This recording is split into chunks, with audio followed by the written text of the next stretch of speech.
পঞ্চগড়ের বাজার সিন্ডিকেট ভাঙতে ন্যায্য মূল্যের বাজার কার্যক্রম শুরু করেছে জেলা প্রশাসন। সকালে জেলা অডিটোরিয়াম চত্বরে এ বাজারের উদ্বোধন করেন জেলা প্রশাসক মোহাম্মদ সাবেত আলী। জানান, সরাসরি ক্ষেত থেকে চাষিদের কাছ থেকে উৎপাদিত সবজি সহ নানা ধরনের পণ্য বিক্রি হচ্ছে এই বাজারে। এই কার্যক্রম পরিচালনায় সহযোগিতা করছে সম্মিলিত স্বেচ্ছাসেবী ফোরামের সদস্যরা।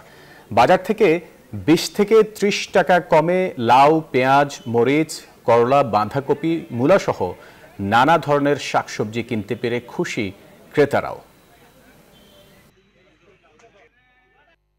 বাজার থেকে আমরা কম পাইলাম, আমরা এইটা আমাদের সুবিধা হলো আর কি। বাজারে 40 টাকা, এখানে বেগুন আমরা 20 টাকা কমে পাইলাম। এটা একটা মানুষের জন্য খুব একটা ভালো একটা সুফল বয়ে নিয়ে আসবে বলে আমি মনে করি। যারা কৃষকদের কাছ থেকে কম দামে কিনে অনেক বেশি দামে মুনাফা লাভের আশায় তারা বাজারে এই সবজিগুলো বিক্রি করছিলেন, সেই জায়গাটাতে একটা আঘাত করার জন্য এবং মানুষের ক্রয় ক্ষমতার মধ্যে রাখার জন্য আমরা এই ব্যবস্থাটা গ্রহণ করেছি।